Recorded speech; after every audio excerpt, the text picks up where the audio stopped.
Oh, hi, folks. Turn the music down a bit. Welcome to another edition of the Omnist Hour.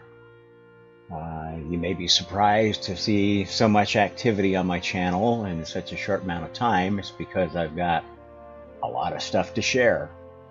And I think if you watch the lead-ups to this one, you're going to see why they had to happen and why this one is perhaps the most impactful presentation that you're going to get out of this channel.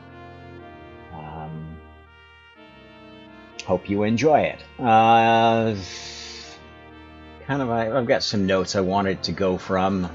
I don't usually do that, but I want to make sure that this goes where I want it to go. I'm going to call this presentation The Birds, the Bees, the Trees, and the ssiahs. And I think as we get through it, you'll know why. So here we go. I'm going to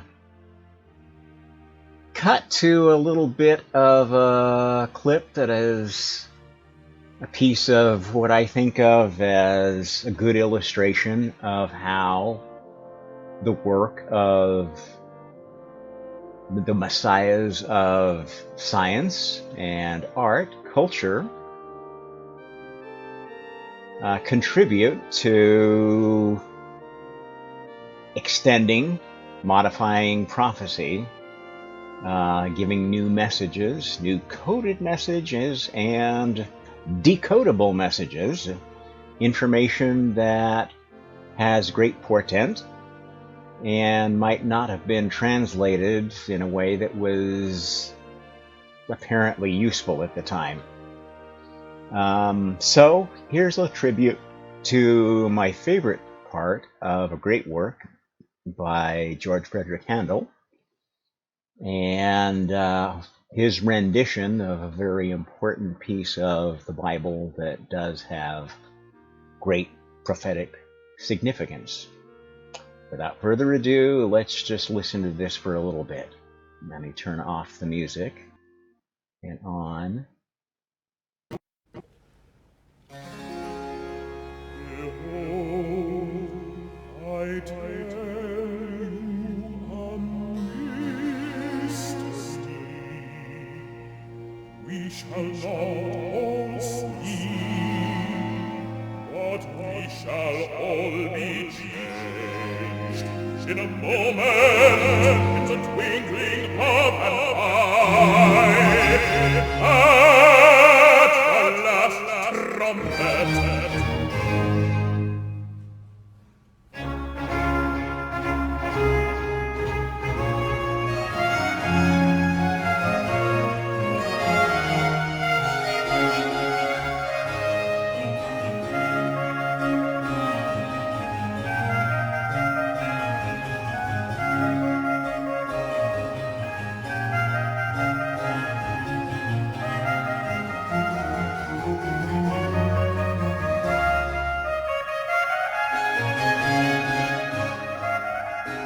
One of the best performances of this that I've ever heard. It's interesting to watch the faces of the rest of the choir as they react to this fine gentleman's rendition. And the dead shall be raised incorruptible.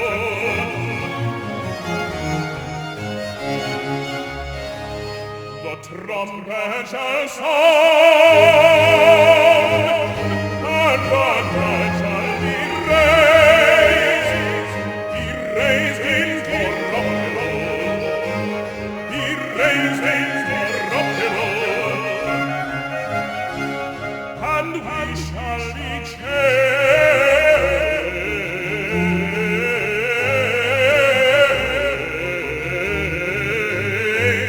and we shall be changed.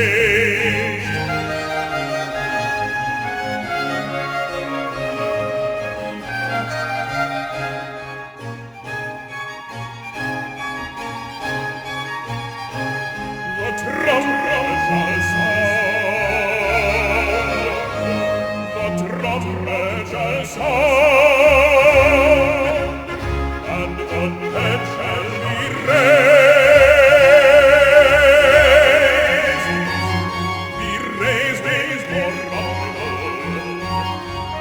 raising corruptible.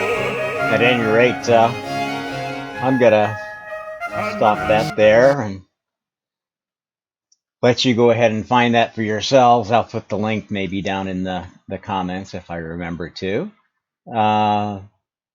But I wanted to play a little bit of that before I actually read the text and talked about how it relates to today's topic. So let's review the text of this song. And this is just one of many, many different translations of the same section. Probably not the original. Who knows? I haven't seen what the original, I think it was in Greek, this book of Corinthians. But this particular translation, I think, is one that well, it maybe reflects the fact that there are some folks in England, some of the students of the mysteries, who had a little bit better idea of what was in the process of unfolding and what their country was doing at the time as a colonial power was contributing to this event. So the text goes, "Behold, I tell you a mystery. We shall not all sleep, but we shall all be changed in a moment, in the twinkling of an eye, at the last trumpet. For the trumpet shall sound, and the dead shall be raised incorruptible, and we shall be changed. For this corruptible must put on incorruption." Interesting. What does that all mean? What is a mystery? Those of you who, like me, are interested in comparative religion know that most of the religions throughout time have had sort of two components. There was like the obvious component of the religion, which consisted of the dogma, and that would be expected of belief of the masses, and the rituals that were expected to be followed for that religion. And then there was a mystical element to it, which was often kept secret. In the case of Christian churches, that mystical element was actively suppressed after the dogma of the Orthodox Church and the Catholic Church, which started out as one when Christianity was transformed from a belief system that had a lot of variations, a lot of different takes on a set of core beliefs, had a lot of writings and books and testaments about those beliefs, only a handful of which were actually included in the New Testament. Similarly, the Old Testament was made up of more books than are actually showing up in it now, and represent different versions, different translations, inclusions, subtractions, replacements than its current form. Does that mean the current form or the accepted form in a world religion is wrong? No, not necessarily. It may be that a later prophet could have modified it for a reason that has nothing to do with religion, but may have to do with what had to happen politically, culturally, in terms of spiritual energy, to bring about the time we are in on this planet, which is, I've been telling you, is a very special one. It's the nexus of a huge, huge experiment in creative evolution. An experiment that's been going on a very, very long time. How long? Much longer than the time that this species has been on it. In fact, it goes all the way back to how this solar system was formed, how it got created. Those of you who will also study science will have heard of the idea of panspermia, the idea that perhaps life spread through the carrying of DNA and bacterial, maybe even plant life within asteroids or comets or whatever, which could be potentially coming from other systems, other parts of the galaxy. I can tell you that that is indeed what happened. If you go back and you look at the Sumerian texts, which are very, very detailed about the earliest formation of this solar system, there's some interesting stories that basically personify the heavenly bodies that came together to make this system, which, you know, formed according to scientific principles in that, you know, a star coalesces from clouds of gas or a cloud of matter. Our particular star, if you know anything about star formation, is not a first-generation star. If it was a first-generation star, it would have had to go through a period of burning up all its hydrogen before any heavier elements could start being created, because a star will burn. The gas clouds are essentially free hydrogen floating around, plus any debris that's left over from other stars. Okay, free hydrogen will burn and burn and burn until it's through making what it makes in the stellar forge, which is helium. And then the star compresses on itself and starts making heavier elements. And it takes quite a few gyrations of burning through, you know, for a star that has just formed newly from a gas cloud that's all hydrogen to having the heavier elements, which are already part of our planet and presumably at least some of the other planets in our solar system. Other interesting things about our solar system, and interesting subjects of debate, are how many planets actually are in the solar system. And the Sumerian personifications actually lead one to the conclusion that they believe there were essentially 12, of which the Earth and the Moon were 2 of the ones that they counted as the 12. And there was a mysterious one that we call Nibiru, that was supposedly the home of the Anunnaki, these godlike creatures who settled the Earth and, in the Sumerian story, basically created humanity, modern humans, as a slave race, adding some of their DNA, some of their god genetics to that of the hominids that existed before their arrival, Neanderthals and Denisovans, to create this new Homo sapiens, or actually we call it Cro-Magnon man, which is an interesting story in itself because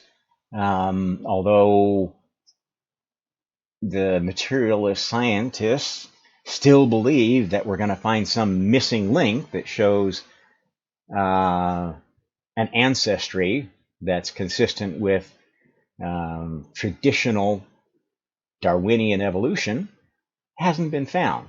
They thought at times that some of the hominids that they had found were the so-called missing link, but since we started doing genetic studies on ancient DNA, it has indicated that no, this modern human species was a completely separate one and coexistent to the Neanderthals and the Denisovans. And they did interbreed to a certain extent, and some of those other DNAs, Denisovan and Neanderthal DNA, is within our genetic makeup, but there is some other component that can't be explained as yet.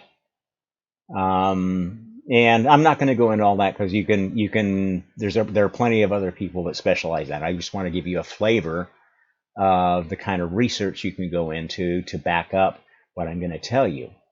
Okay, so the Sumerians talked about this time of formation of this planetary system. And I can tell you that that is one of the cycles of the many experiments, sub-experiments that have gone into this Gaia experiment, which has been going on long before DNA even existed. And in fact, when there were no soul vehicles that were DNA based, the soul vehicles were stars, gas clouds, galaxies, planets, and intelligences who would incarnate as the guiding genius behind these cosmic entities, and could change their normal behavior that would be driven by gravity and a very deterministic path of what they were going to be doing, how they were going to be composed, and where they were going, their trajectory, and could redirect them in the manner that you could imagine. Somebody might poke at the balls on a billiard table, even after the cue ball has gone into play, to change what happens with the shot. Or the striker of the cue ball can put spin on it that makes it behave in a way that it doesn't go straight, it has a curvature to it. So that those sort of subtle nudges of behavior are how gods, the oversoul of these inanimate things, could change the course of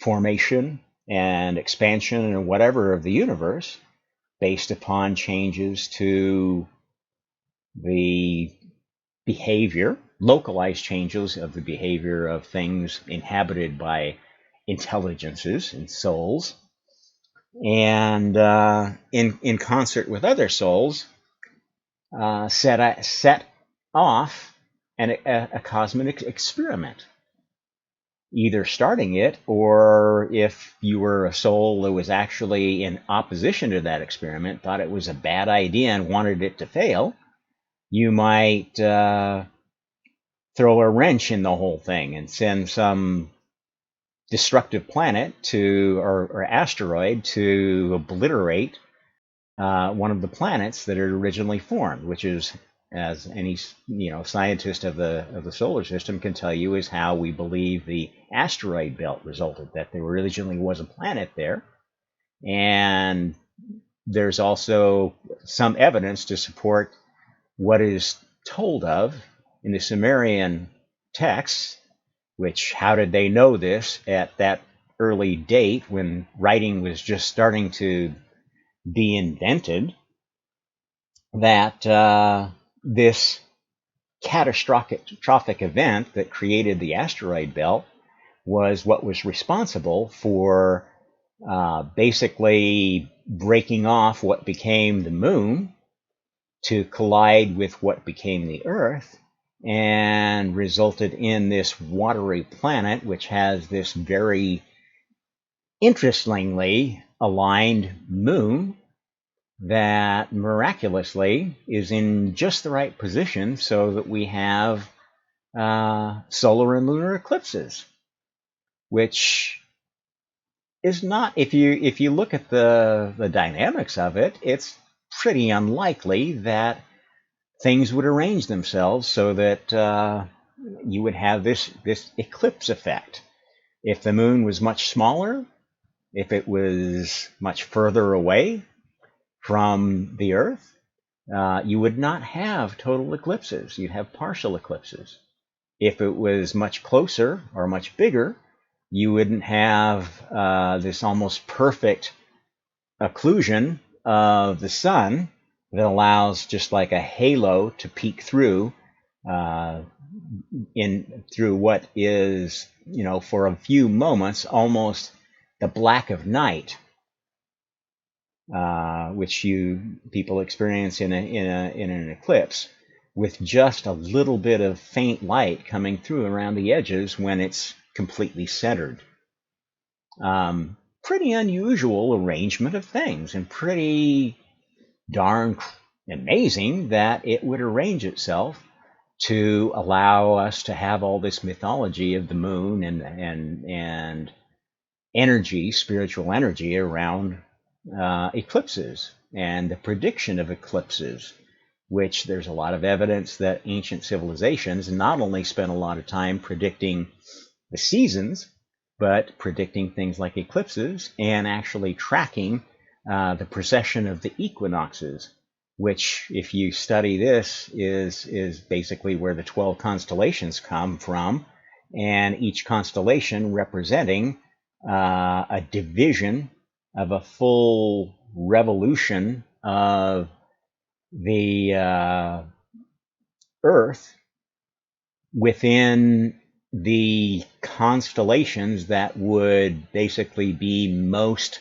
prominent at any given point. We go through another age. You've heard of the age of Aquarius.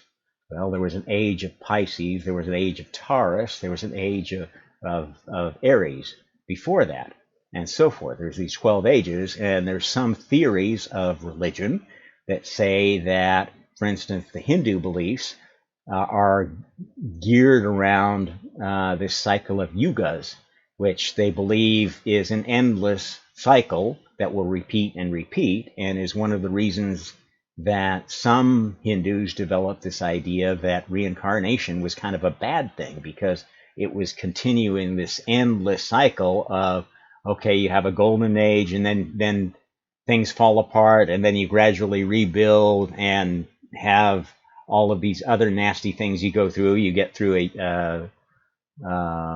the Kali Yuga, and then you finally can get back to another golden age for a short time, so enjoy it while you can, kind of thing. And that's kind of to my way of thinking, a simple-minded explanation of what goes on that doesn't understand that there is a macro process going on here, that it may seem cyclical, as you would imagine, if you know of the concept of Ouroboros, the snake that eats its tail. This is a representation of this idea of everything being cyclical and repeating, and a never-ending cycle. Well, the snake on its tail is a two-dimensional, top-down representation of what really is going on, which is a more dimensional process. And some people might liken it to looking at the DNA helix, double helix, top down, and it seems to just be spinning in around, repeating on itself, until you've turned it on its side and you see, oh my God, this is a very long chain of very complex writing system that you may have only seen the most simple representation of if you only looked at it from a two-dimensional viewpoint. Okay, so the first phase of this panspermia was a phase where DNA didn't exist. Intelligent beings existed, but only as the avatars of inanimate things, rocks and planets and things like that, that had to basically go a long distance to get anywhere and do anything. And that era of creative evolution was very slow moving. Took a lot of patience, a long time to arrange to accomplish anything. And that's why at that time there were many, many experiments going on within one universe, because it was so easy to isolate experiments. Now, over time, as the laws of the multiverse developed, as new ideas came into play, and we invented things like DNA that made it much easier to transfer ideas, transfer souls, and the soul memories that were embedded with them, because souls have a memory of each incarnation. As you remember those incarnations, you can have prophecies, you can have events unfold that are sort of programmed into the soul vehicle as sort of a race memory of a species.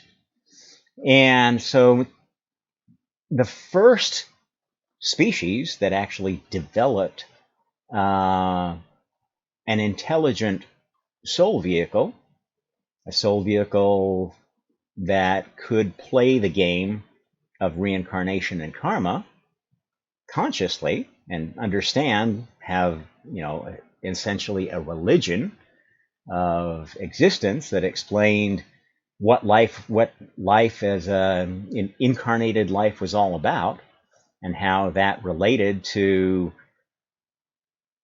evolving spiritually to be a godlike being with more powers, was the plants. As most biologists agree, the first life that developed was plants. Now, they don't realize that those plants developed intelligence, but if you look at the plant world, there's still quite a bit of evidence that that intelligence is still here. The plant intelligence was interesting because it was more of a hive-minded intelligence, or a shared intelligence. Any individual plant that we know of remaining on this planet doesn't have a lot of consciousness outside of its relationship with other plants. And through a network of plant chemistry, plant messages that basically allow plants to communicate within their species, and we believe to other species as well. There's some evidence still, and this is the whole area of biology that's just starting to really explode as people are realizing that what's going on with psychoactive plants, with medicinal plants, has a spiritual element. And I'm not going to go into real big detail on plants. There's more about this in my writings, and I may add to it. I'm about to do a major revision of my book to add in what I've learned and how I've reframed my ideas on many topics, which is something I've done all throughout my life.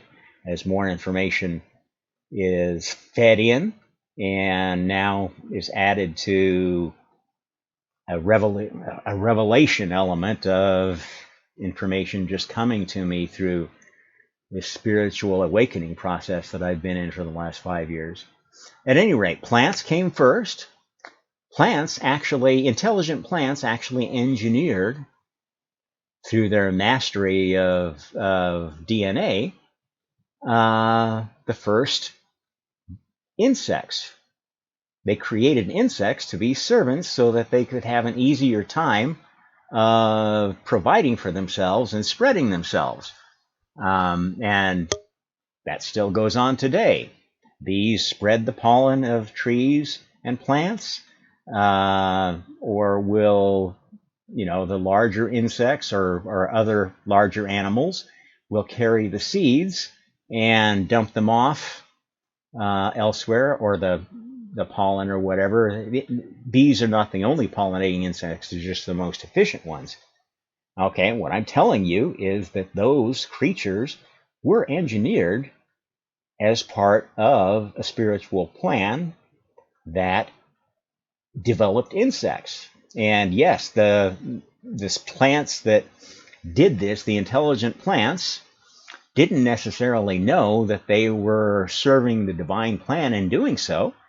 They probably were told, or except for a few that were having some revelations that informed the plant religion, that it was all about making life easier by creating these essentially robots to do the work of spreading the plants more evenly and helping to control maybe some plants that were a little bit, not behaving well towards the others. And, weed type plants that were crowding out species and trying to dominate them, trying to kill other plant species. And, so there was conflict going on all the way back then.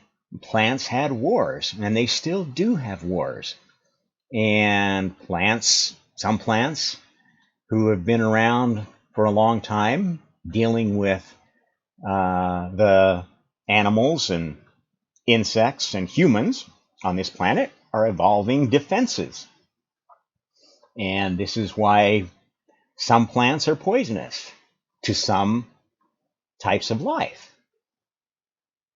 This is conflict in action that proves that humans aren't really unique in our consciousness. We just have a different perspective, a different way of participating in this whole game.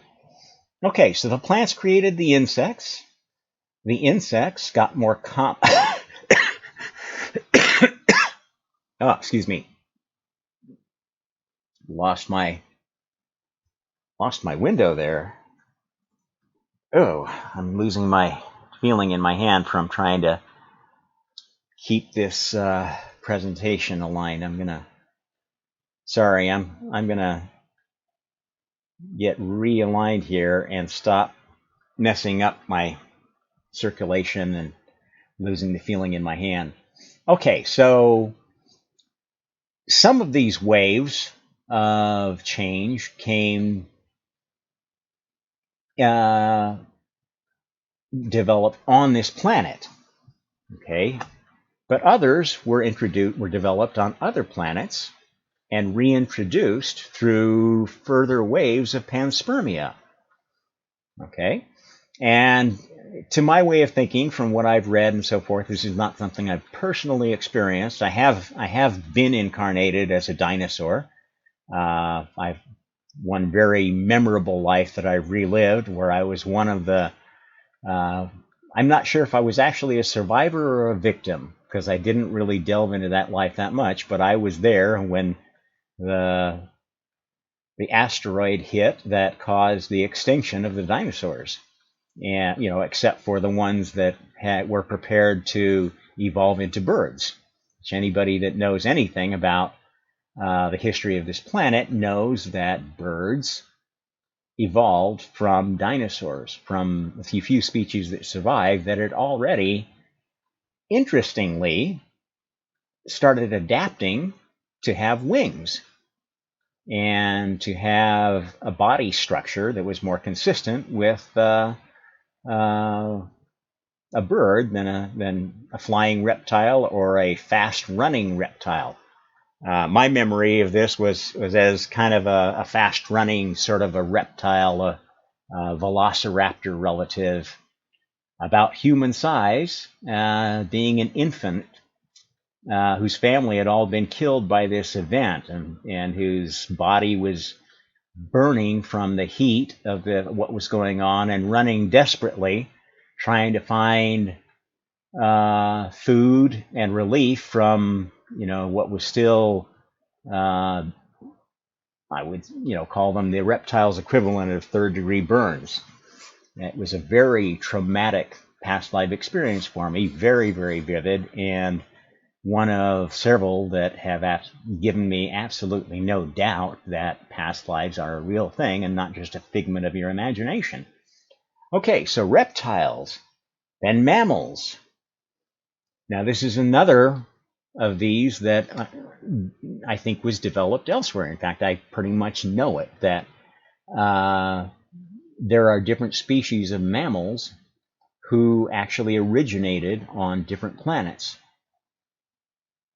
and developed their own intelligent civilization before being either part of efforts to colonize, conquer other portions of the galaxy, or being wiped out as part of that and ending up being basically slaves, tools for food and companionship, inhabitants of zoos, all the reasons that our species keeps some members of species that we end up we're wiping out, that are going extinct because of human activities. We try to keep some members alive, especially if we found particular uses for them as pets or food animals, or well, beasts of burden don't have much use anymore, although the elite do still like to maintain their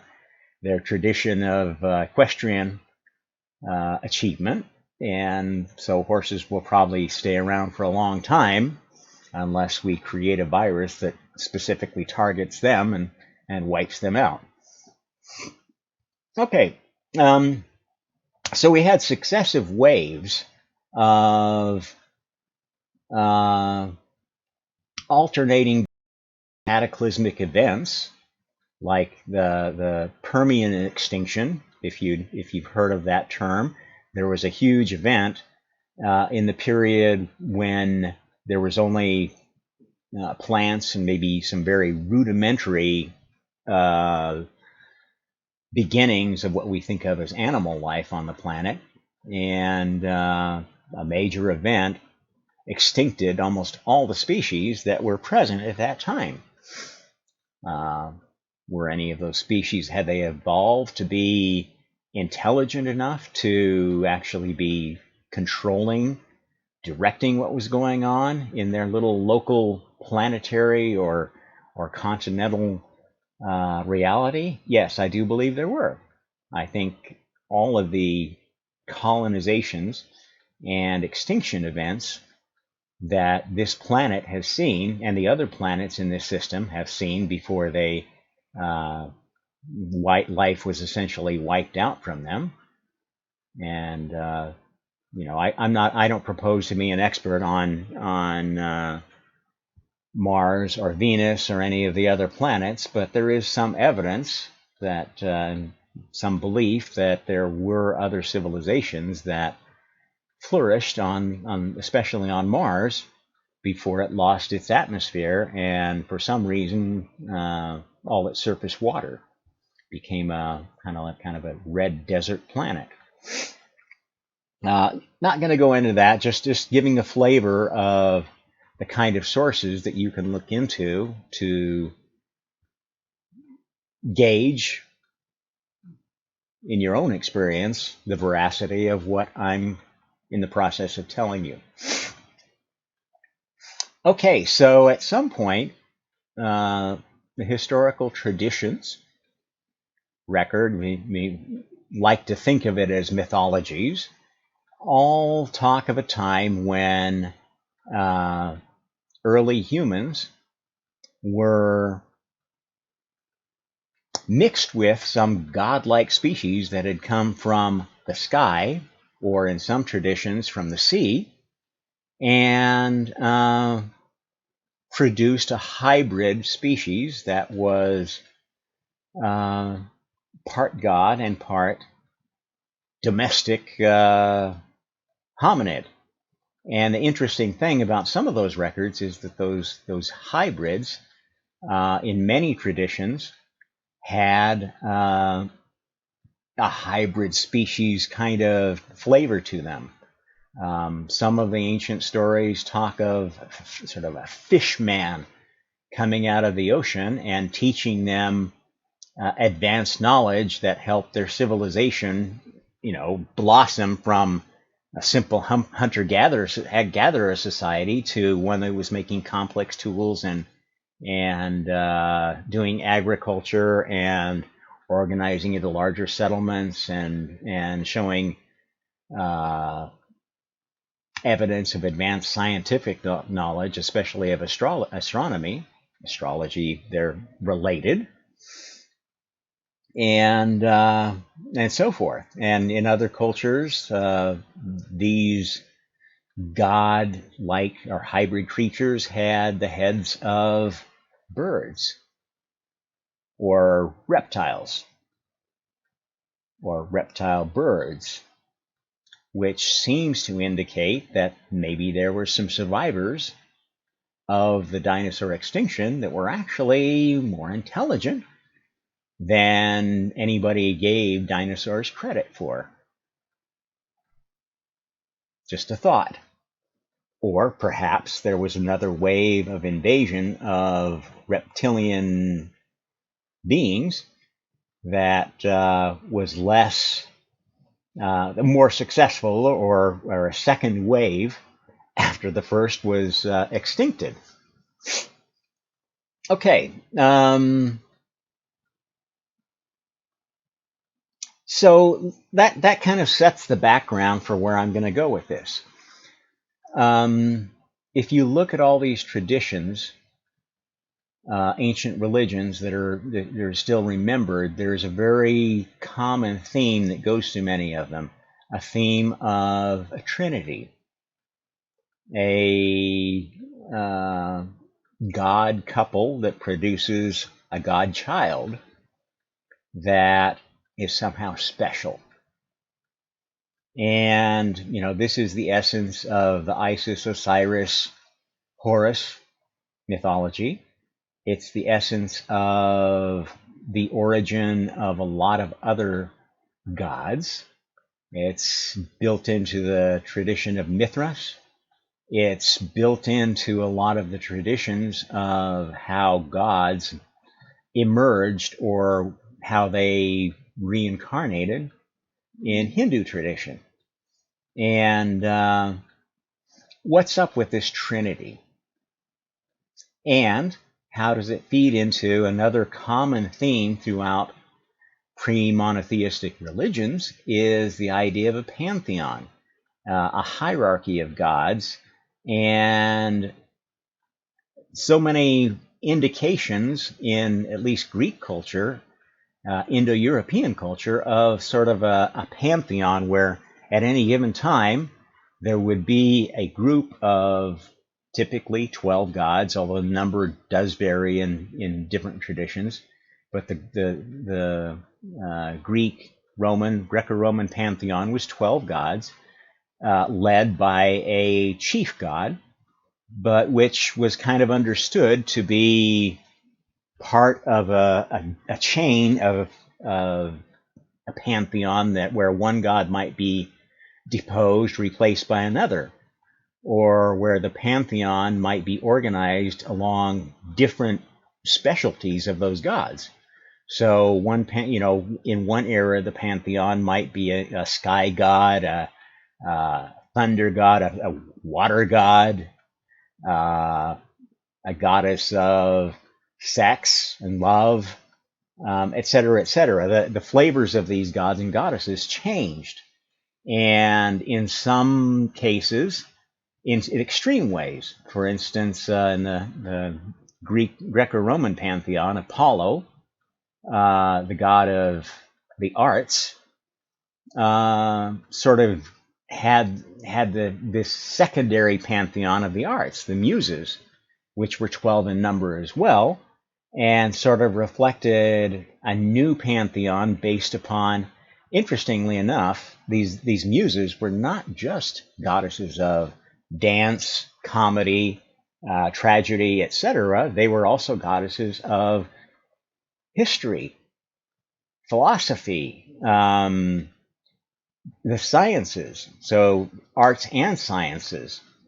And there was a time when uh, basically, as far as the intelligentsia of the ancient world went, the gods that they worship were really these muses, these scientific, artistic goddesses that they believed inspired the poets, the playwrights, the philosophers, the comedians, etc., the historians, and that, to their way of thinking, explained the rush of knowledge and technology that was developed during, between about the flowering of the golden age in Athens to the crumbling and decaying of the Roman Empire.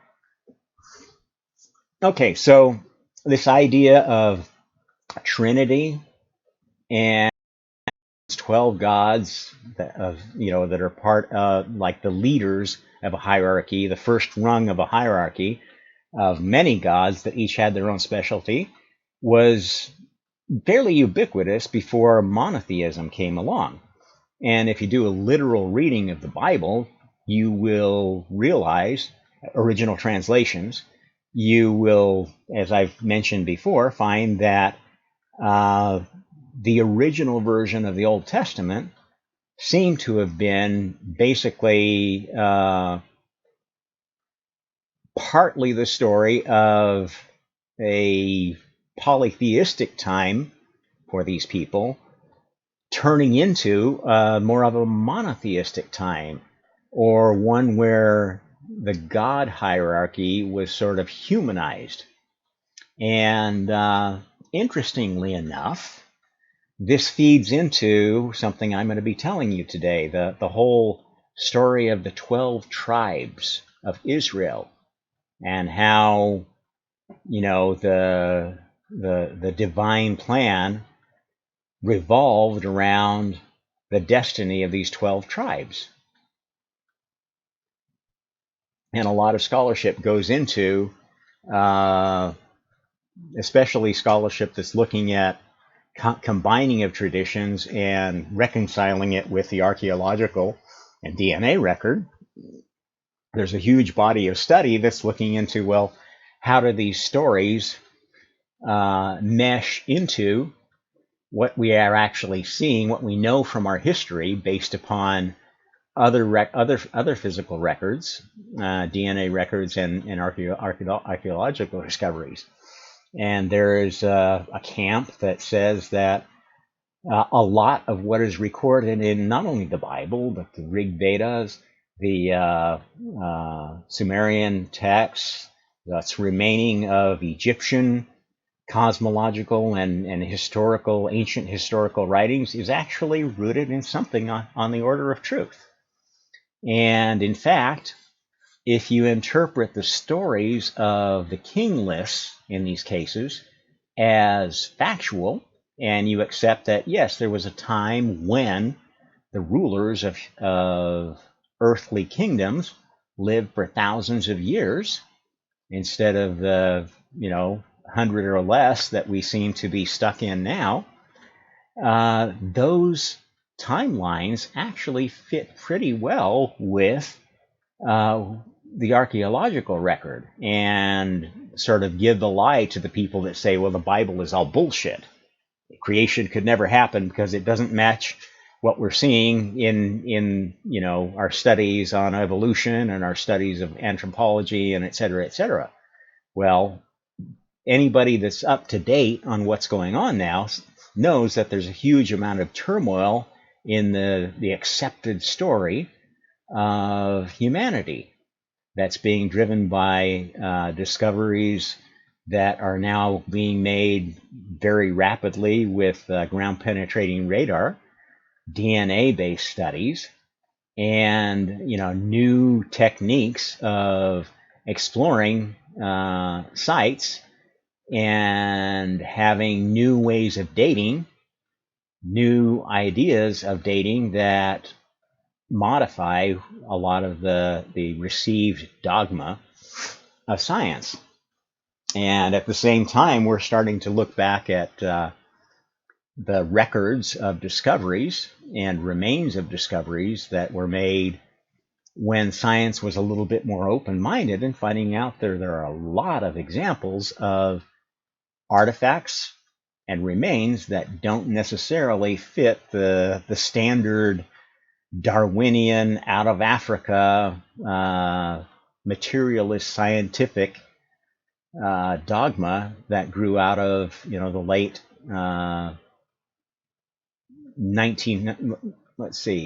would have been the late 1800s and early 1900s, which is also coincidentally the era that ideas like communism and globalism, commercialized globalism, took root in the human soul and began their relentless assault on the spiritual beliefs that had preceded them. And I think if you open your eyes and look around you, you'll see that there are a large number of people that are wrapped up in essentially new anti-religious religions and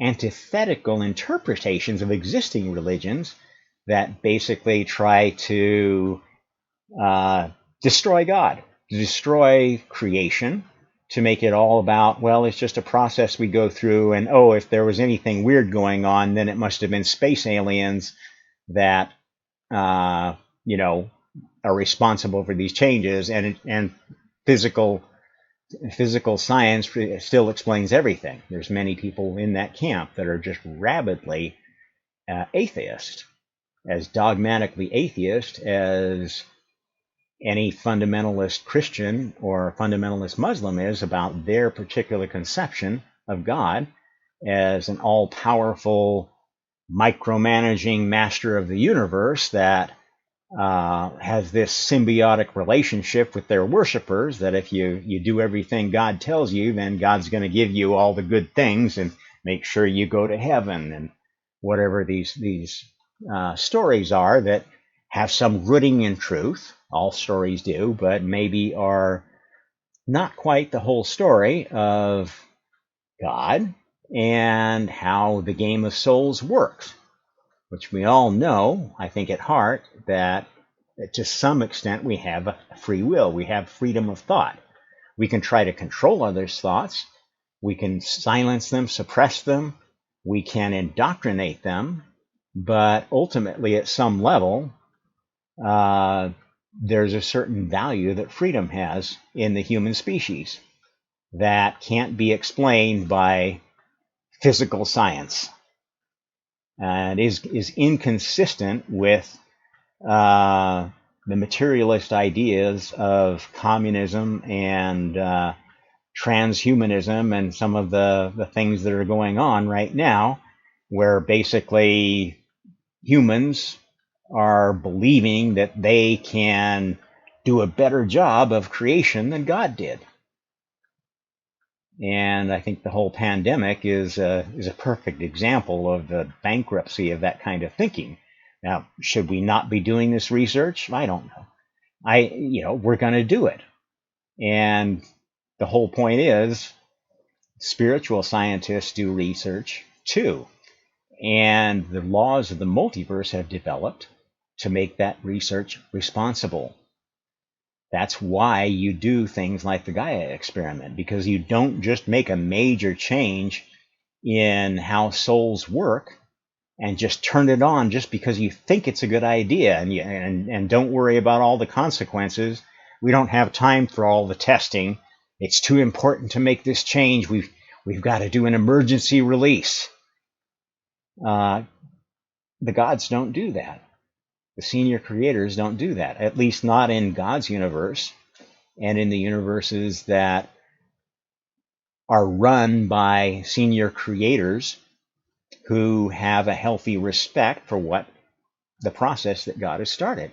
Now, there are, as I've told you, other senior creators that oppose God, that really believe, you know what, if we could just start over the way I wanted to start the universe, the physical universe, was something that worked a lot better than God, just by micromanaging it myself and making sure everybody did exactly what I wanted to.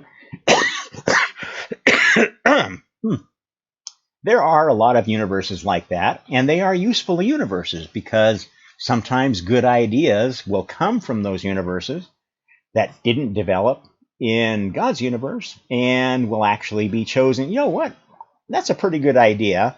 Why don't you get together with this more godly senior creator and come up with a version of that they can test in their universe, and if it works out well, then we'll integrate it into God's universe after thorough testing in a safe test environment, which is the essence of the Gaia experiment. That's why we're on this obscure little planet on a spiral arm, obscure spiral arm, out on the edge of a galaxy in the Milky Way that is one of trillions of galaxies. That's how you isolate experiments. And the testing of this experiment, even when it's done, there's going to be an implementation phase where this experiment gets carried and overtakes the whole spiritual multiverse. The changes have effect in the spirit realm, and the changes have effect in physical realms. And to make a change that affects the entire multiverse takes a long time to test and a long time to implement, which ties into things that we're going to be talking about soon. So, what I can tell you about how this game works, this testing game, is related and is related to who the first Trinity was.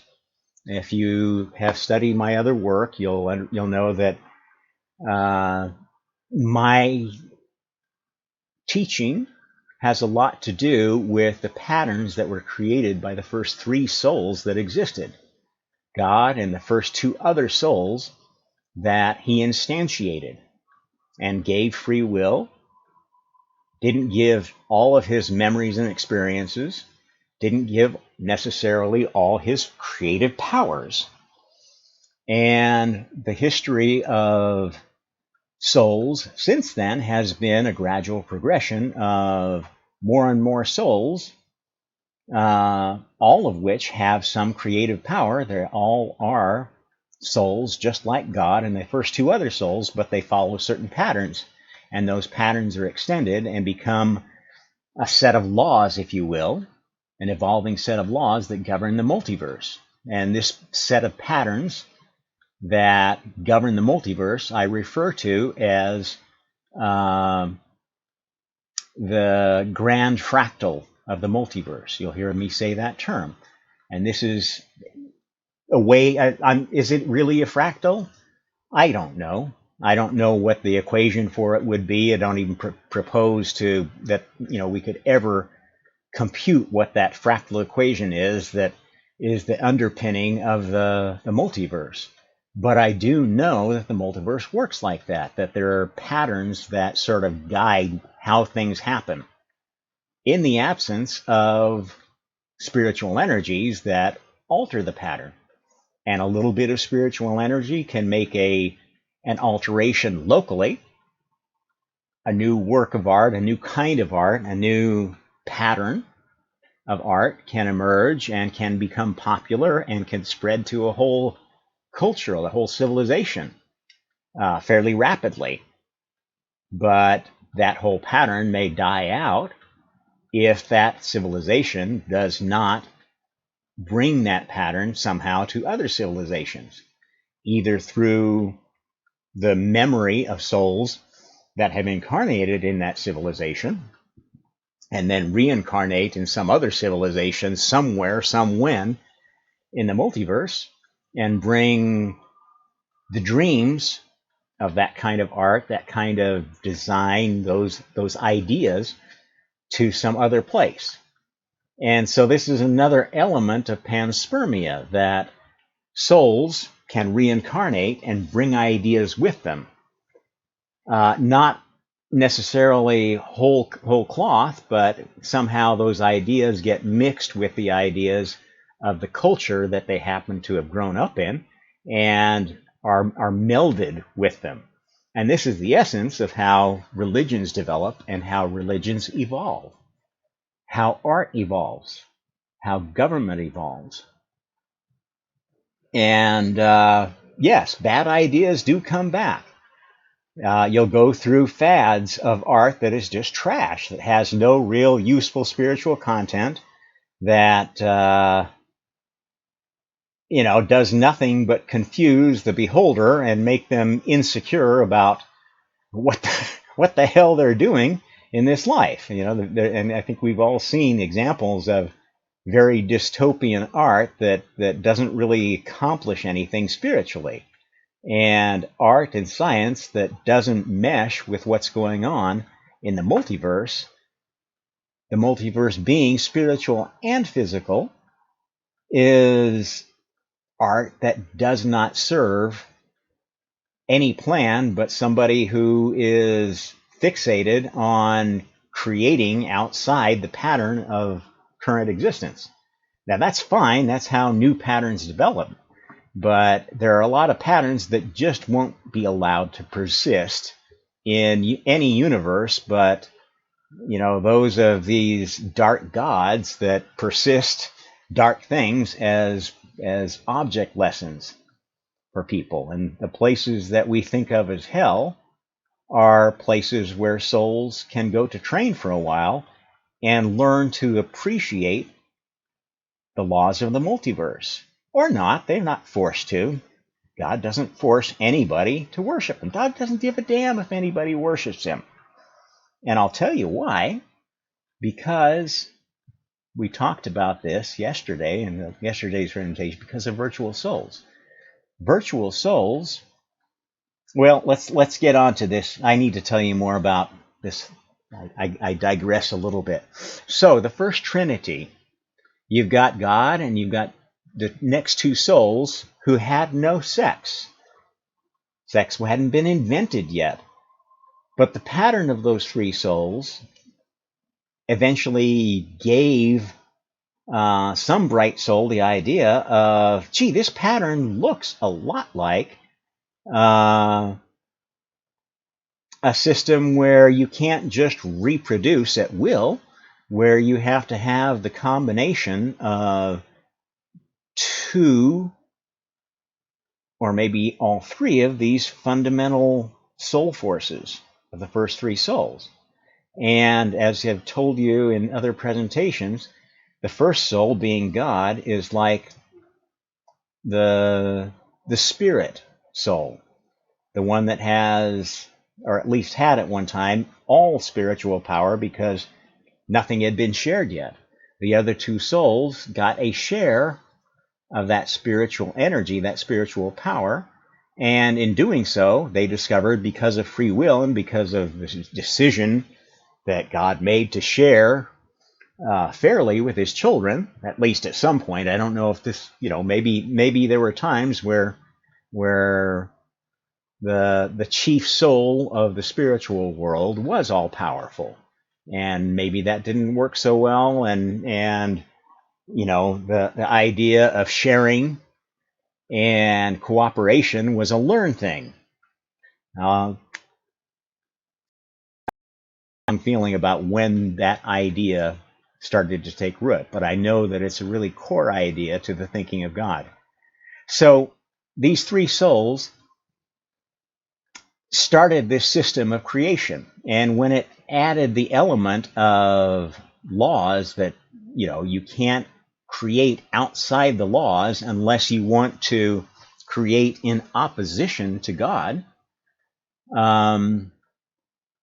there were more rules that started to come into play. And at some point, the souls that got to the senior level that God did ended up getting their own universe to create in. Okay, we fought for so long, you don't like, playing the games of creation here and and seeing your little experimental planets get destroyed by other planets or sucked up into other experiments, and you feel like you need your own place to play where you can really prove out your ideas. This is how multiple universes developed. And at first, it was just the senior creators that had their own universe. At some point, though, the idea of parallel universes coincided with the idea of virtual souls, and this idea came of a better way to handle reincarnation and karma, so that you could do bad stuff in a dark universe and not affect the important experiments going on in God's universe, or the universes of the senior creators that were actually trying to improve on the divine plan instead of poke holes in it. And so we have the system of creation of what's effectively, I'll give you four terms. You have messiahs, capital M, anti-messiahs, capital M, messiahs, small m, and anti-messiahs, small m. The first two, the capital ones, are the ones that are working on the spiritual changes. And the spiritual changes are really monumental because they change the framework of the entire multiverse. They change the framework within which souls exist and decide on their incarnation and do work in the spirit realm. And as I've told you before, a lot of the lowest level work in the spirit realm is the guidance and teaching of other souls of a similar experience background and emphasis. So there are souls whose job is creating a heaven, spiritual consulting practice for those going through death and reincarnation that fits a certain mindset, a certain common pattern of thought for young souls that is useful. And that's why there's a Christian heaven. That's why there's a Muslim heaven. There's multiple of these, in fact. There are light Christian heavens where lessons are taught that are consistent with the behavioral truths of God's universe and the godly creators' universes. And there are other ones that are geared around illustrating, teaching the consequences of not playing by God's rules. And those are the universes where people are basically taken down,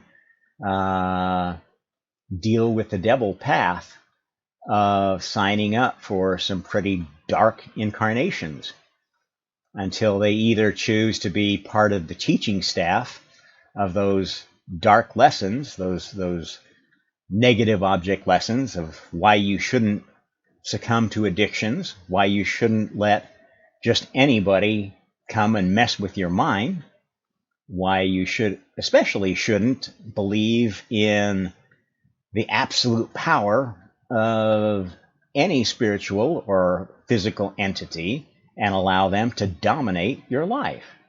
Unless you want to be a hive creature, you want to be a drone or a worker bee of a big beehive or ant hive or intelligent intergalactic species hive, which there are those out there. And yes, those rumors are true. And yes, they have a very, very strong interest in what's going on in this experiment because they were the winners of a previous experiment in creative evolution, and they are the creation of one of the dark gods that is really sure that if only we could create the perfect hive mind and force it on the entire multiverse, that it would work so much better. And, you know, we would have everything, no war, no strife. Everybody would know their place. Everybody would do the right thing. And I think you see the similarity of that pattern to the idea of totalitarian dictatorships, which have become an increasingly strong force in thought about what we should do to organize our species on a planet-wide basis. At any rate, I'm going to tell you that these mystery religions, let's get back to mysteries. The mystery religions all revolve around the idea of fulfilling the purpose of this Gaia experiment, either fulfilling it, or some religions are actually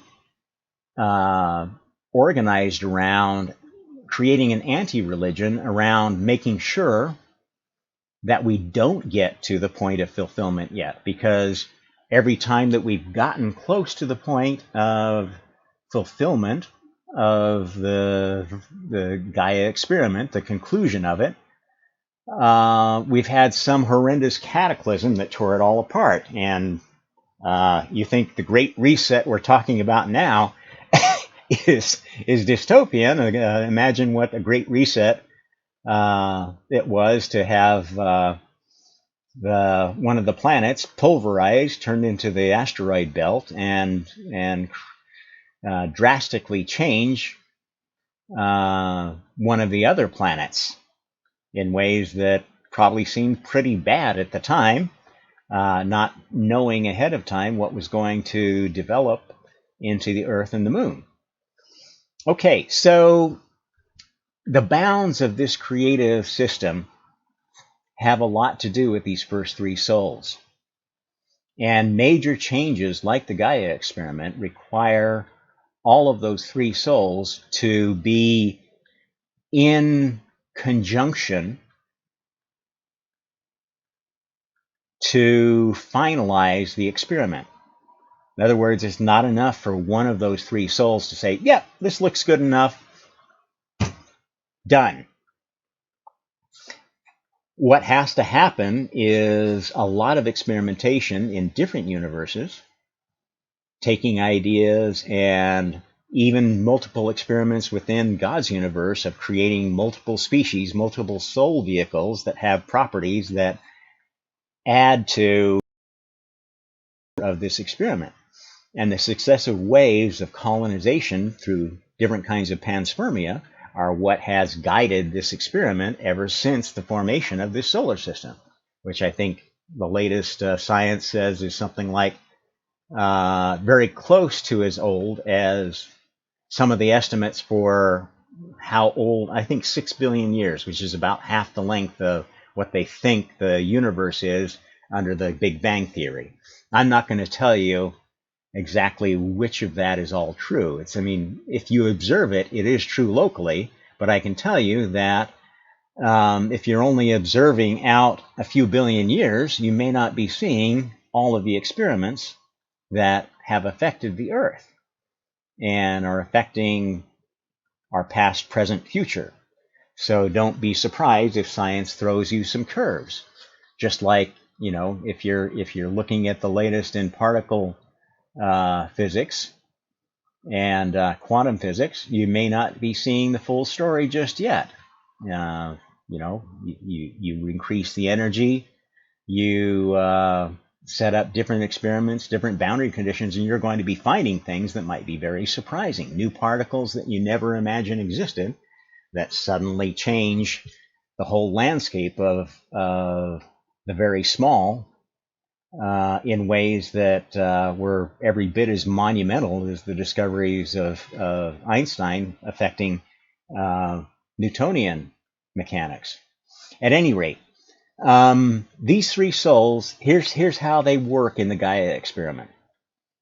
Okay, once sex became an active product of this, it basically bound this Gaia experiment to the evolution, not just physical evolution, but spiritual evolution of a certain species, and gave a structure of how it developed in terms of when we decided enough testing had been done to, call for the judge and say, okay, this is the experiment as it sits now. This is what we've done. Is it good enough?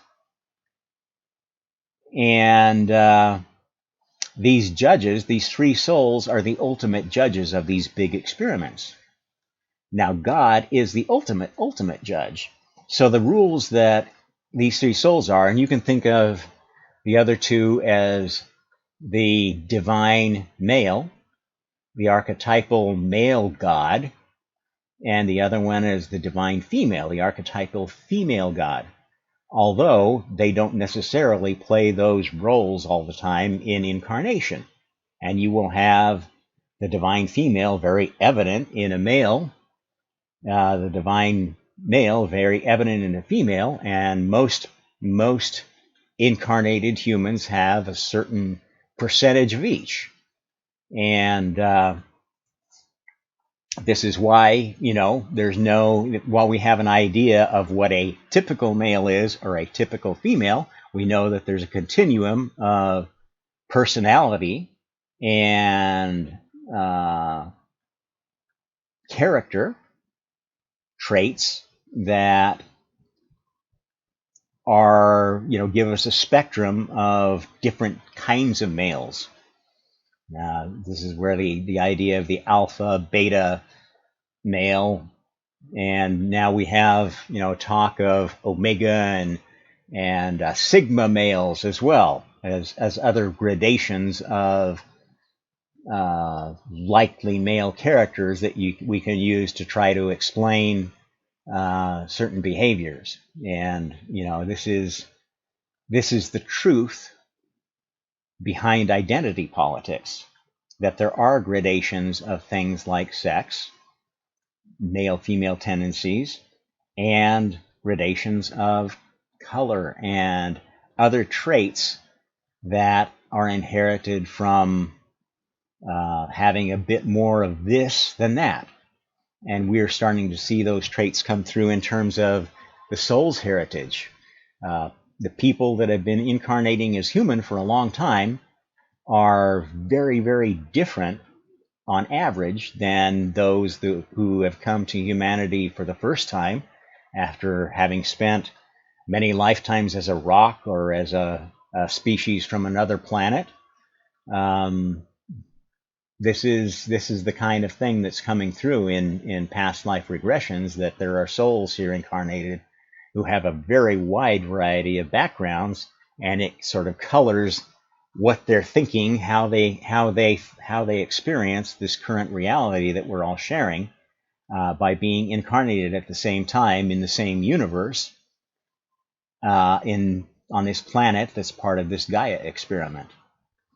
Okay, so the incarnation rules for the divine feminine, for the female goddess, are basically around bloodlines.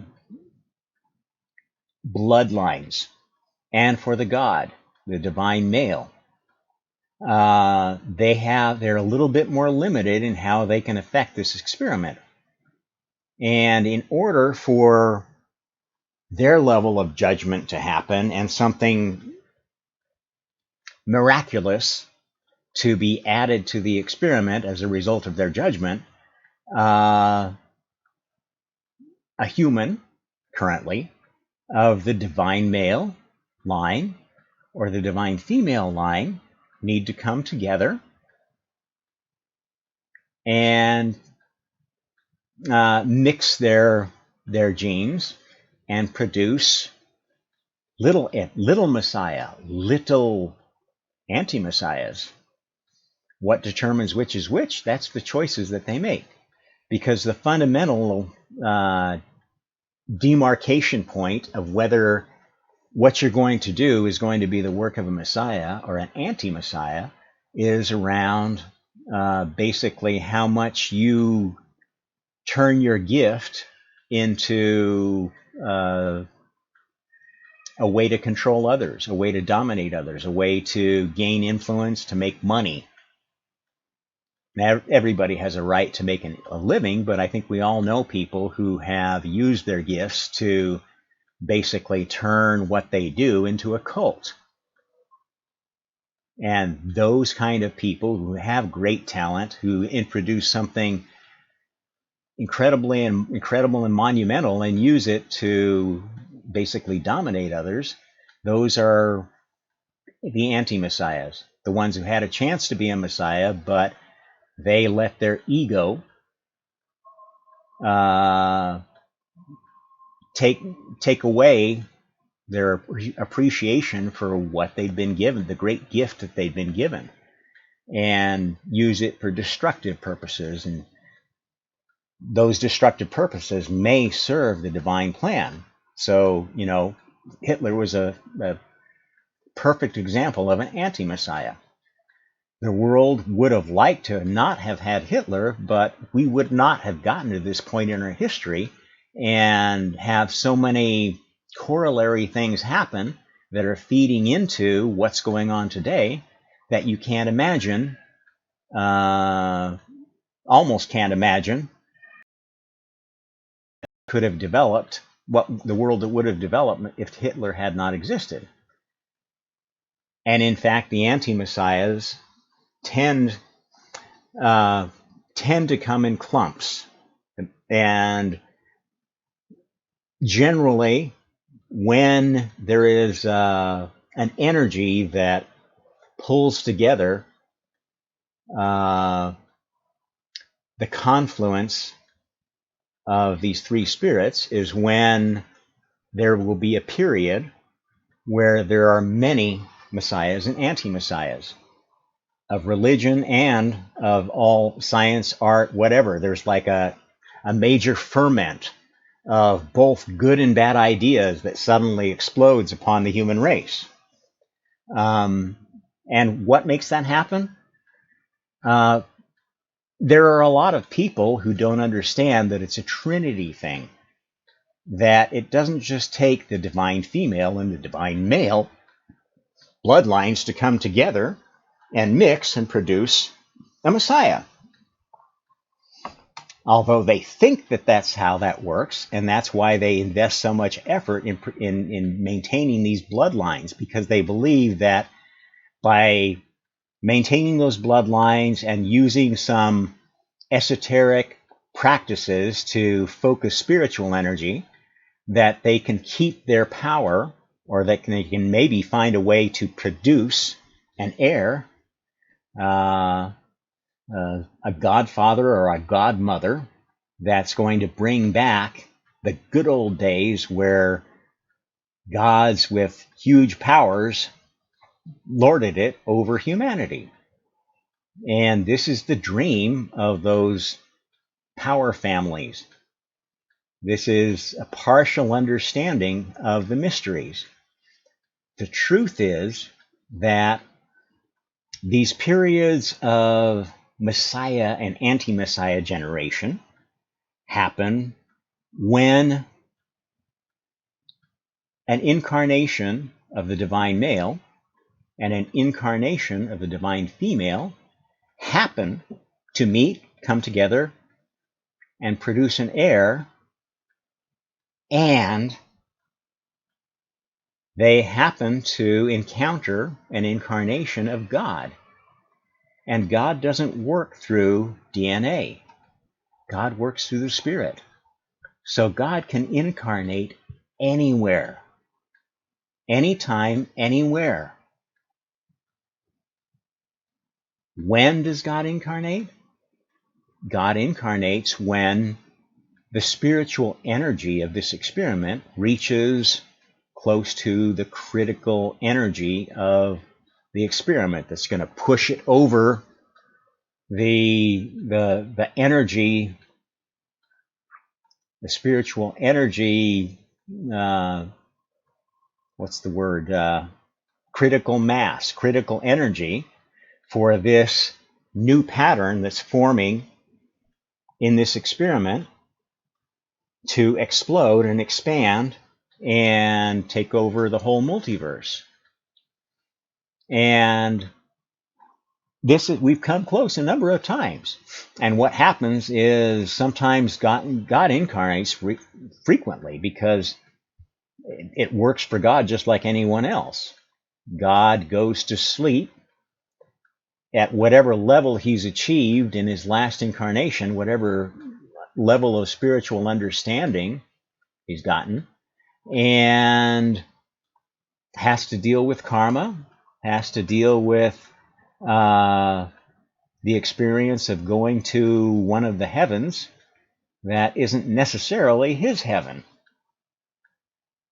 And this is how God really experiences what other souls are really going through, and how, I mean, this commitment to do this is how God convinced the rest of the senior creators to even try this crazy idea.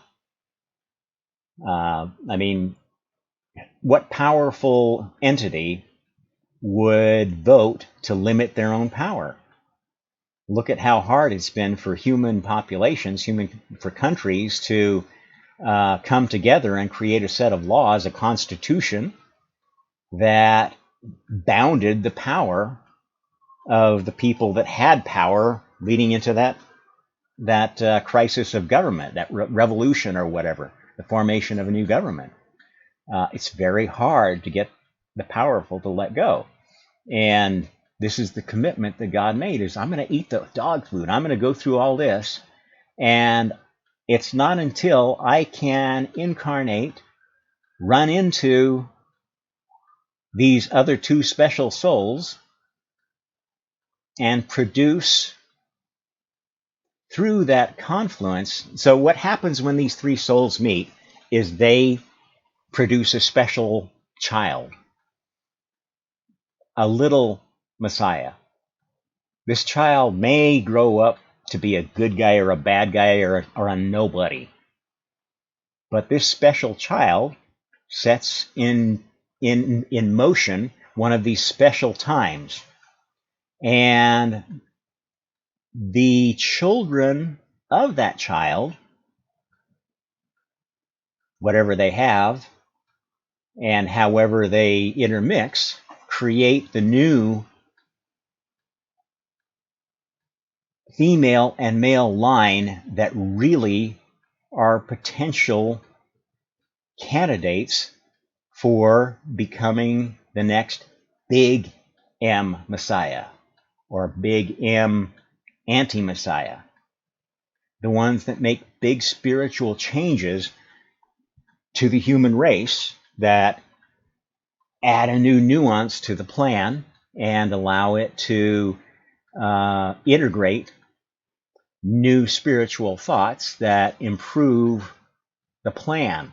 So the original plan of this experiment was basically just try to find a way to, through incarnation and this new thing called karma, to bound creation and turn this incarnation, which was originally just a way to have a fun virtual reality experience for these spiritual beings, where they had to live within a limited world and play out some time as an avatar, just like we do in video games, turned it into a system of training and a system of binding of souls to different levels of consciousness, the rules of different levels of consciousness, and which you had to go through every level every time you were incarnated, with a few exceptions. And so some few children are born with some memory of a past life, which sort of gives them a leg up spiritually, maybe gives them a buy on a level of consciousness. We sometimes have near-death experiences that are an accelerator and sort of bump us up to the another level of consciousness without all of the vagaries of what it might take to learn and grow spiritually just by a random process.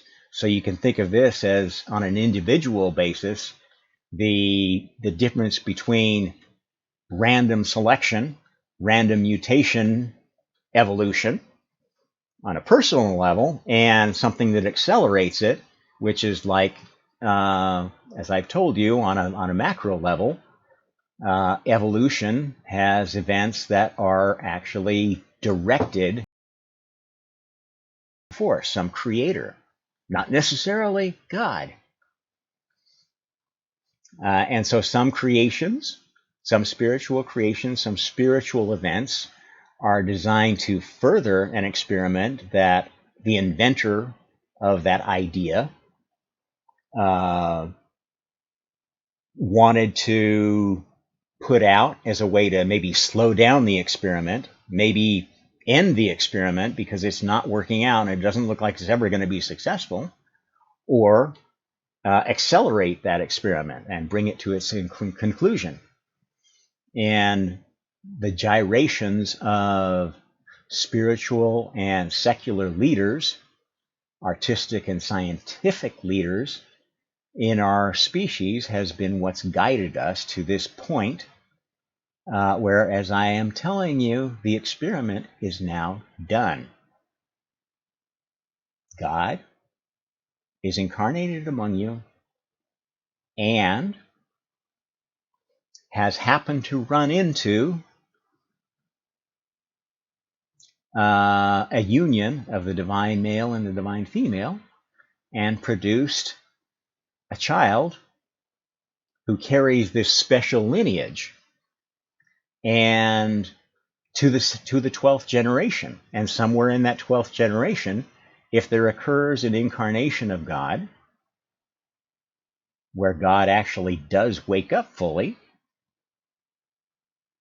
and see, okay, now I see this experiment. I see what's going on. I understand it. I've reached the level of consciousness where I can see this pattern, this divine plan, this Gaia experiment, what it was designed to do, what was supposed to be accomplished from it. And I can say, you know what, from what I see around here, I think we have proved that the original concept or the modified concept, whatever is the current serving of the laws of karma, reincarnation, and souls and virtual souls and these parallel universes, this is good enough. This is going to work.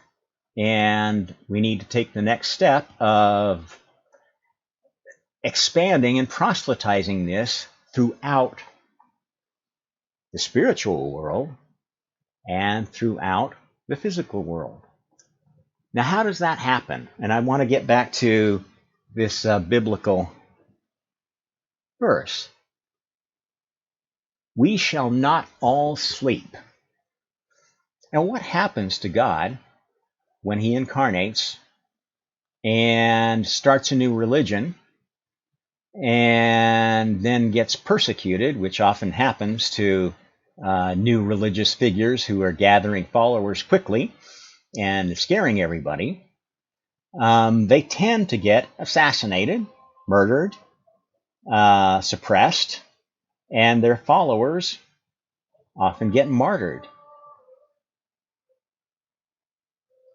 Those souls in this Gaia experiment don't go back to the general soul pool. They sleep. Where do they sleep? Within the earth. That's where the energy of Gaia comes from. And the role of the incarnation of the divine female is to be the spirit of this planet, the spirit of Gaia. She's the one that manages this creature that we live on, this planet. And that is the essence of what her worshipers understand as what they believe in. They believe, the worshipers of the goddess believe that essentially nature embodied in this beautiful planet we live in is the supreme goddess that is the only one that's worth worshiping. And this is the essence of folks that want to go back to some mythological time where everything was perfect in this golden age which was ruled by this supreme goddess and a matrilineal society. They have a point. That was a very good thing, but it wasn't necessarily for the planet, for the beings on it, but it wasn't necessarily a good thing for the evolution of this experiment, which is something that is much bigger than just the well-being, the welfare of the souls incarnated on this planet. If this planet was destroyed tomorrow, all it would mean is all the souls that are incarnated here would have to rebase through reincarnation, through a trip through heaven, whichever heaven that they happen to land in, and come out the other end in one of the remaining soul vehicles, because the human soul vehicle no longer exists, and maybe many others that are exclusive species to this planet.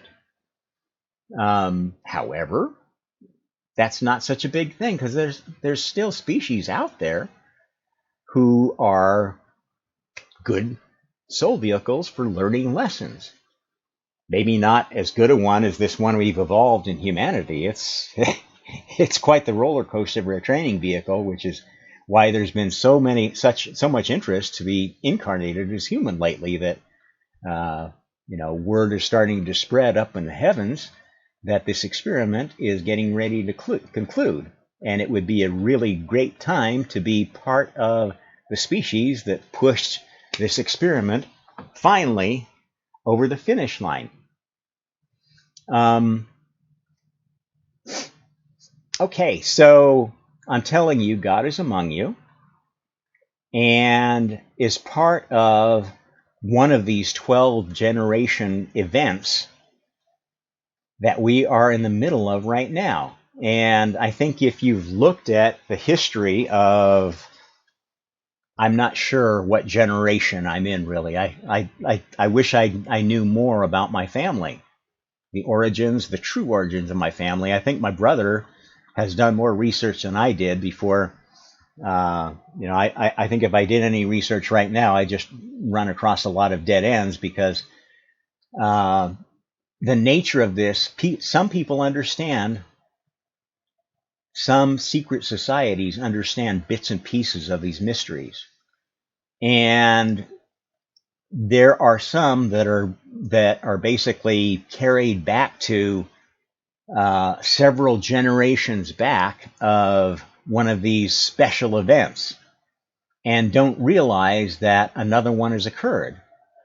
And that's why, there was one of these events that happened around the time that Jesus was supposed to have lived. Was there a historical Jesus?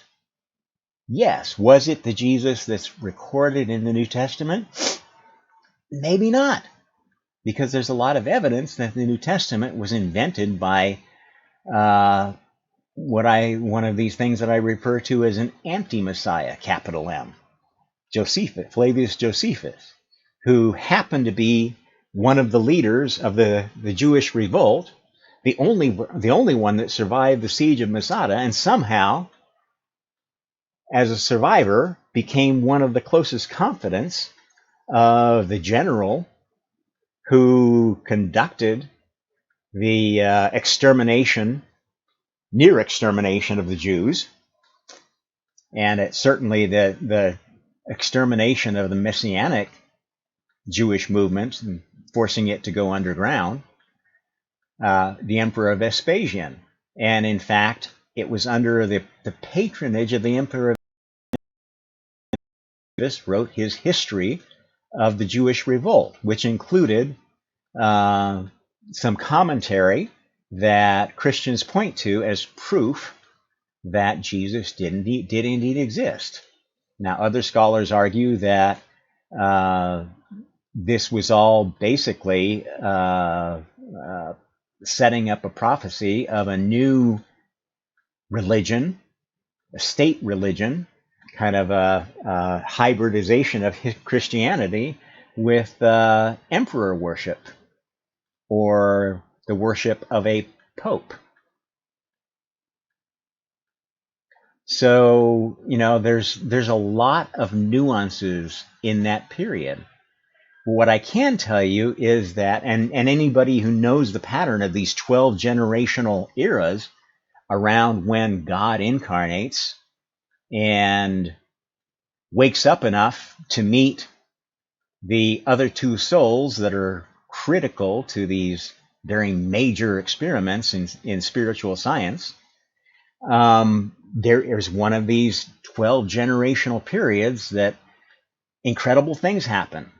There was one that was basically bounded by the flowering of knowledge and science and art in the Athenian democracy, even though the invention of democracy there, or in the Greek world, was a horrible failure. Every democracy that the Greeks started up ended up going back to an oligarchy within a few generations because of demagogues. Some flim-flam guy that would get in front of the Democratic Assembly and get everybody to vote for some harebrained scheme like going and invading Sicily from Athens, creating a their era's version of a globalist war, a senseless war that didn't have to happen, and often result in the destruction of the civilization that produced all of this flowering and these ideas, good and bad, that had a major effect on history. There was another of these periods that happened not too long after that basically Alexander the Great was the focal point of it. Now, he wasn't to any great extent a religious figure, and it's hard to say whether you might call him a messiah or an anti-messiah, but there's no question that that one individual and his incredible life did more to alter the course of human history than almost any person you can imagine in the annals of time.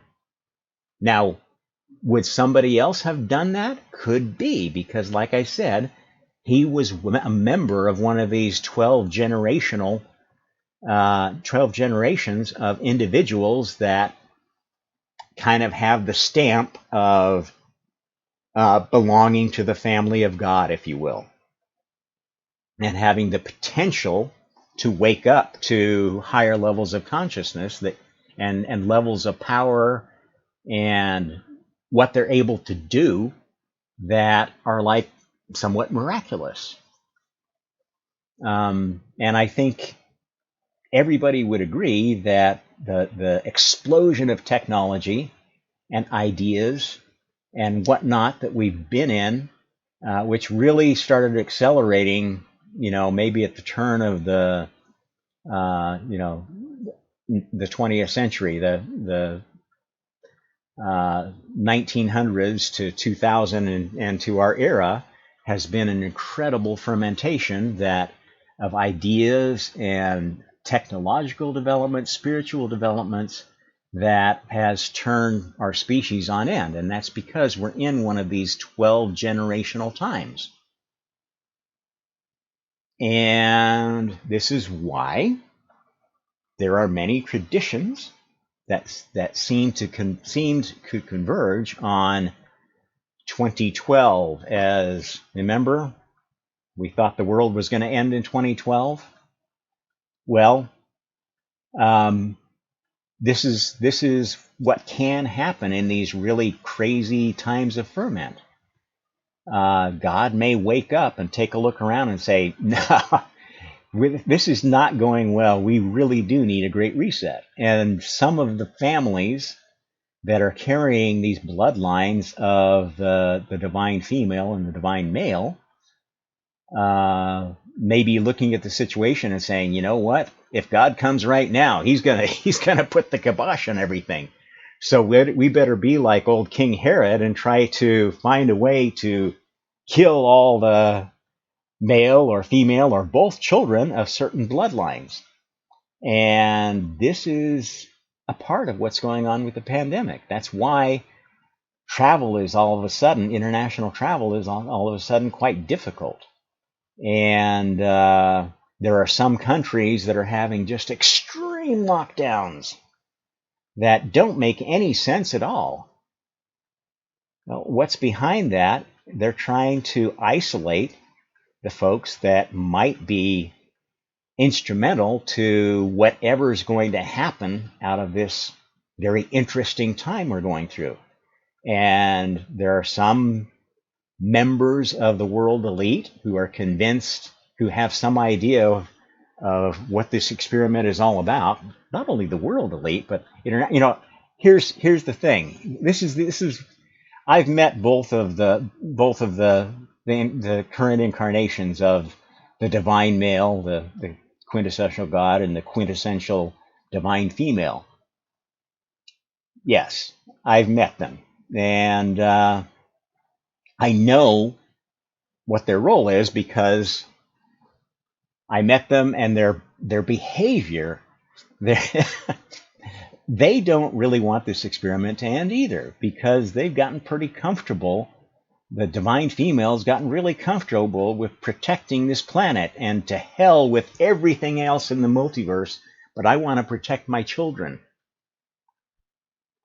And she's got good reason, because she's got all of the best souls throughout history wrapped up inside her, giving her power, worshiping her, and thanking her for protection from their enemies, which are the forces from without this solar system that are trying to influence this experiment. And who is the gatekeeper of those forces? Well, he likes to manifest himself as what I would describe as the emperor, the god emperor of the tall grays. That's how he manifested to me anyway. And now I know that his role in all this is kind of the gatekeeper to keep all these other species, all these other old players from getting through the membrane of this system and affecting the game, unless he decides that their influence is something he wants to allow in. And so he's kind of the foil, the alternate force to this divine female that is protecting Gaia. He's bringing in chaos, bringing in influences that might push this event to its conclusion. And the two of them have incredible power in all this, but they can't really do anything without the third soul, God, incarnating, kind of in a Forrest Gump way, learning how to be God again, how to even know he's God, and somehow encountering just the right combination of souls from the last bloodline that was preserved. And what is the last bloodline? The bloodline is established when there is a capital M Messiah, not capital M anti-Messiah event. So some of the religions are Messiah events that are creating a truth, letting people know the good things about what's going on here, and some of them are creating lies and falsehoods that are making people afraid. And why do we have both of these? Why do we need the fear? Fear is very strong emotion. Fear is one of the fear and hate are easier things to create energy with, and what we're doing here in the final stage of this experiment is trying to generate enough energy for the final event to happen, which is where this verse is. We shall not all sleep, but we shall all be changed in a moment, in the twinkling of an eye, at the last trumpet. Now this is interesting. Trumpet. Trump? There are a lot of people that think, oh, there's some weird synchronicity there, that we happen to be in this weird time, and there's this president, surprise president, that's got a following and is totally bollocksed up the plan of the U.S. establishment and the globalist establishment to basically institute a new world order government based upon a globalist technocracy in a partnership with the the criminal mafia that runs China, who, I don't know, they've got their own traditions. Maybe Xi Jinping is part of a chosen one tradition of the Chinese people, who believe that they are the chosen people, because that's the fallacy you can get into when you turn the idea of this choosing this idea of the bloodlines of the divine into a racial thing, or a thing that favors one certain ruling family, one certain race, or hereditary polity, which, as you know, China has been one of the most long-lasting and stable governments of a region that the world has seen. So they may feel, oh, we're this because we're preserving our secret mystical tradition, and the Chinese Messiah is going to lead us to this new dynasty. I think there are some Chinese that are wrapped in that thought, because they're among the most racist and the most inwardly centered ethnic group that I've ever encountered in my travels. But anyway, I'm digressing there. There are a lot of players who think they know what's going on right now, and some are playing for God and some are playing against God. Some know that they're playing for God, some know that they're playing against God, and there are many that are completely confused about whose side they're on. And ultimately, I need to tell you that from a human standpoint, the demarcation point of who is going to be one of these that won't sleep. What does it mean, sleep? Right now, sleep means you're either stuck in the core of the earth waiting for this event, as having already been one of the faithful of one of the real messiahs, who understand fundamentally what it means to be on God's side, and understand God in a truthful way, not as an authoritarian micromanager, but as somebody who's trying to make an even playing field for all souls, and give every soul the chance to rise to the God level and have some important, powerful position in the multiverse somewhere. And others sleep outside this experiment,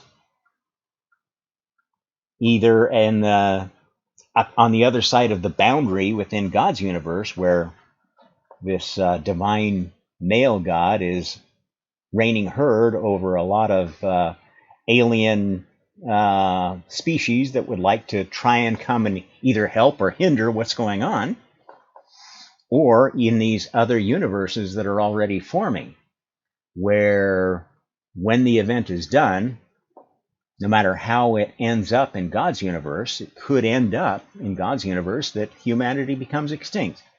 Maybe events happen to lay out where, you know what, this has been a useful soul vehicle for this experiment, but we don't need it anymore.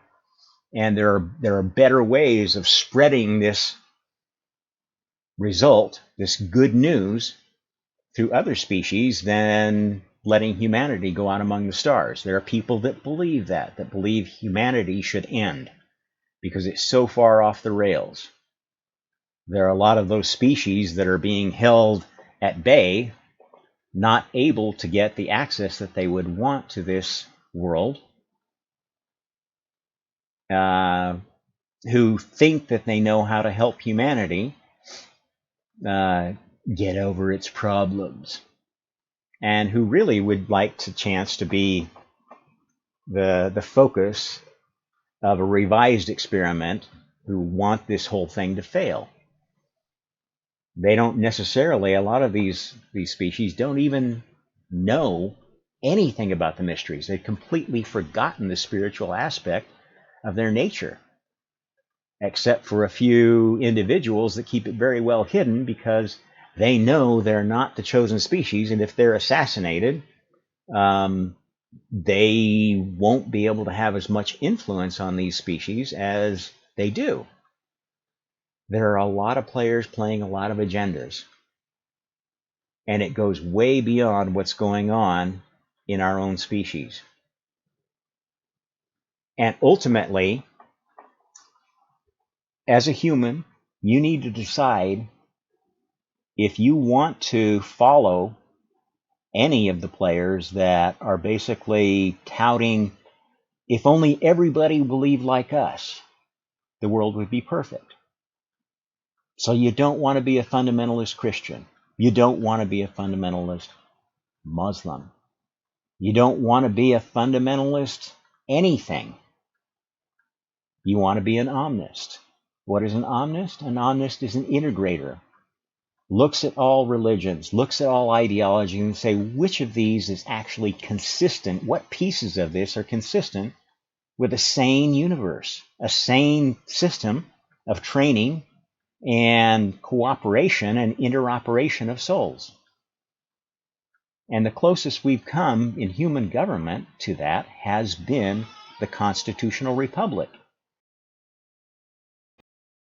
The globalist effort right now is around destroying any healthy constitutional republic that's out there. And the U.S. is one of the best examples, and it is under assault. These forces have completely infiltrated the deep state, and yes, the deep state is a thing, and are in cahoots, at least to a great extent, with the elites of other countries, including China and Russia, who all have an agenda in this game. And if you don't think that being ruled by a totalitarian dictatorship at any level in humanity is a good idea, which I think most sane humans don't, you better start fighting back.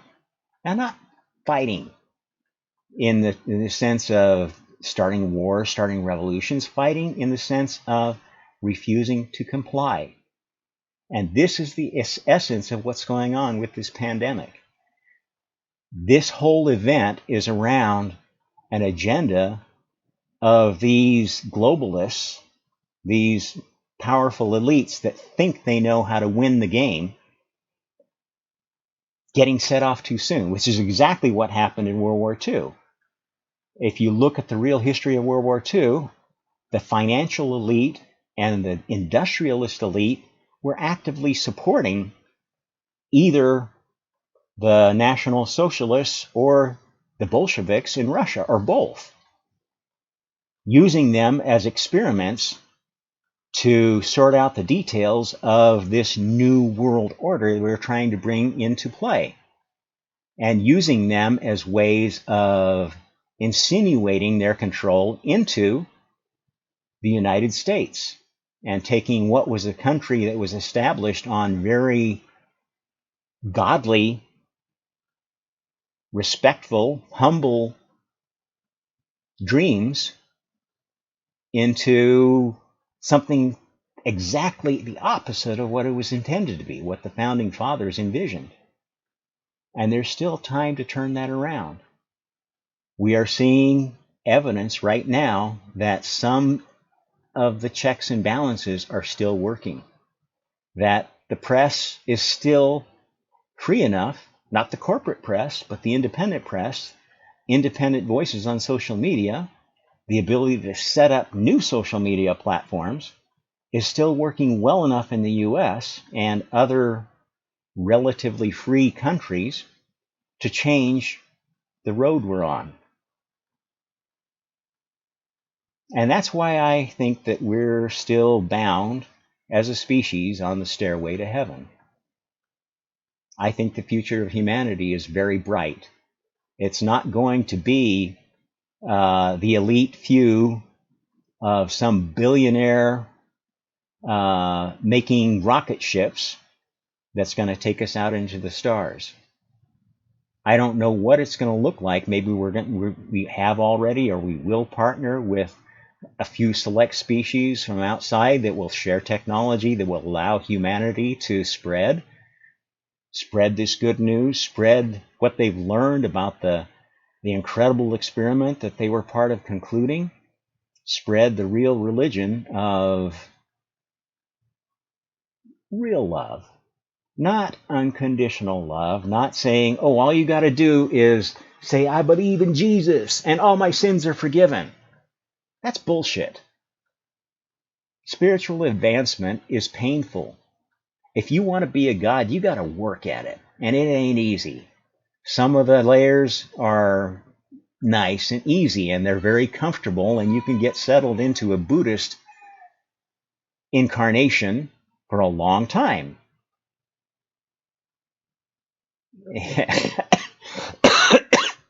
But that's not the pinnacle of spiritual achievement, let me tell you.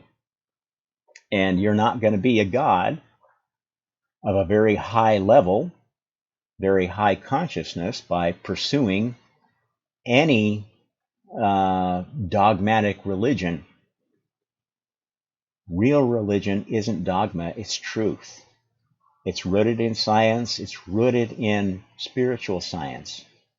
And as I've told you before, to understand that spiritual science is a very real thing, you need to start exploring the work of Dr. Ian Stevenson, looking at past life memories among children.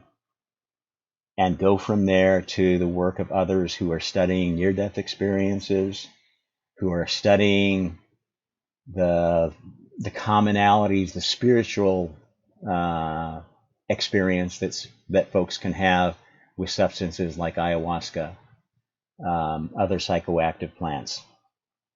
Look at the work of Dolores Cannon and the practitioners that are able to do what she did and bring back people to memory, selective memory of their past lives, often just as a form of therapy. And most souls haven't had real exciting past lives. I can tell you that I've done a lot of these things, and I've experienced my past lives, and I've had a pretty exciting existence.